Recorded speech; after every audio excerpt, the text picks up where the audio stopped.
of 10-0, 9 by KO.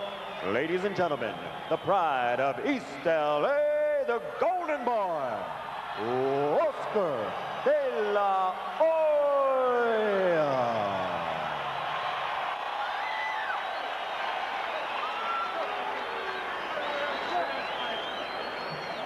Go. Okay, I already gave you guys the instructions.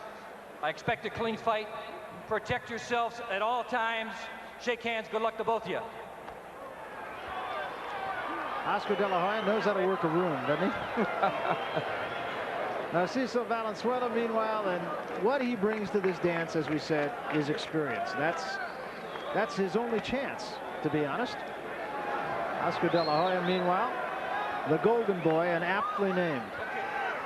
And he is so dangerous in the first couple of rounds that you need very much to kind of get him off his game. And see, he used to be in the amateurs, and for those people that saw him, remember, he was a boxer, strictly a boxer. Now, even calling him a boxer puncher seems wrong, because look at him, he's a stalker. He wants a knockout with almost with every punch. Like all the great ones, he is a terrific finisher. If he gets you hurt, you're gone. You saw there Valenzuela trying with the overhand right. The one thing he thinks he might be able to do here is land the overhand right over the jab of De La Hojya. And remember, Valenzuela, it's not like he, oh my! He hit him with a right hand, and it wasn't an overhand, it was a short right hand. And that should serve as a wake-up call.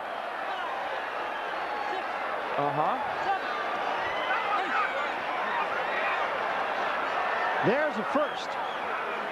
Flash knockdown. He was not hurt. Did the right thing. Dropped to one knee. Took the 8 count. To say there's a buzz in this crowd is an understatement. And that was Oskar De La Hojya being a stalker, but not being careful when he did it. Well, if Valenzuela needed a little bit of a confidence builder, that would do it for him.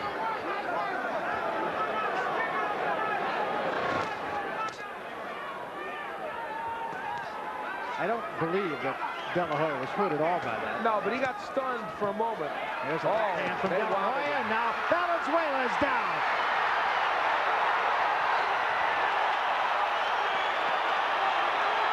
And he's in trouble.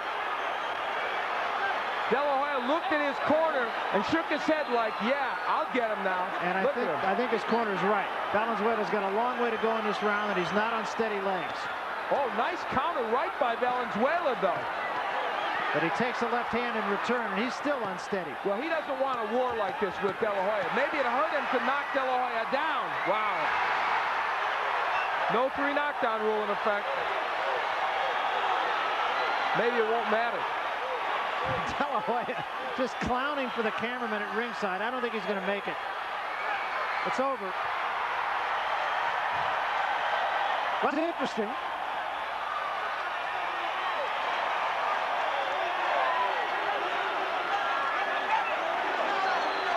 You know what Oskar De La Hojya has that our pal Sugar Ray Leonard has? The killer instinct. Yeah, absolutely. He didn't like getting embarrassed. He didn't like getting knocked down. And when he knocked Valenzuela down, he snarled at him when he was on the mat. Yeah, he did. And that's exactly what Sugar Ray Leonard has. And the reason we've made that comparison so much tonight is because it's apt.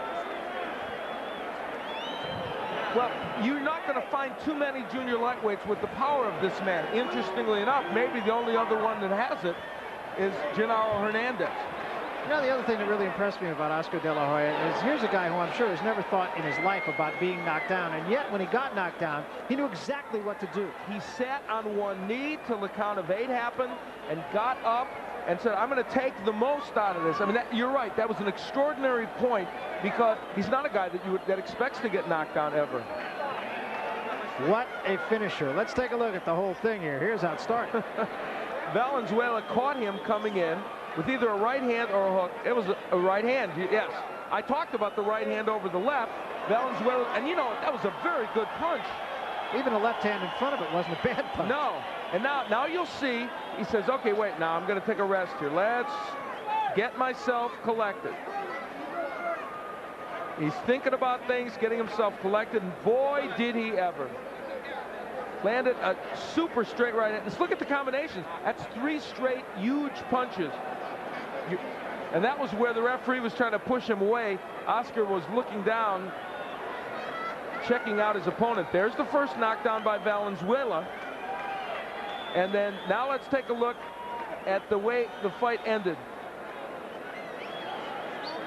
Excellent combination work by De La Hoya. Valenzuela had been in trouble, put down, and I think that left also got in his eye. It might have affected his vision, but he was in serious trouble. Yeah, he was done. He never really recovered after the first knockdown. And we talk about the great ones are great finishers, and folks, here is a potentially great one. And in round 1, look at that, 71%.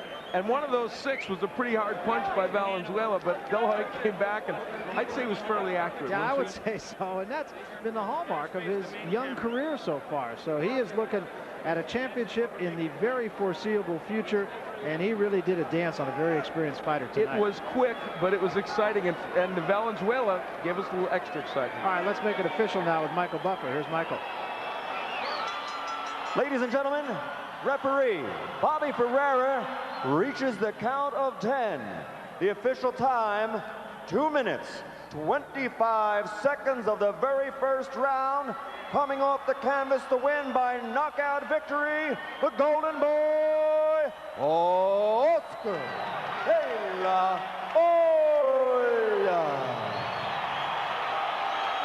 Oskar De La Hoya, a first-round knockout winner, and just for good measure, he added a little adventure to it as he got knocked down himself.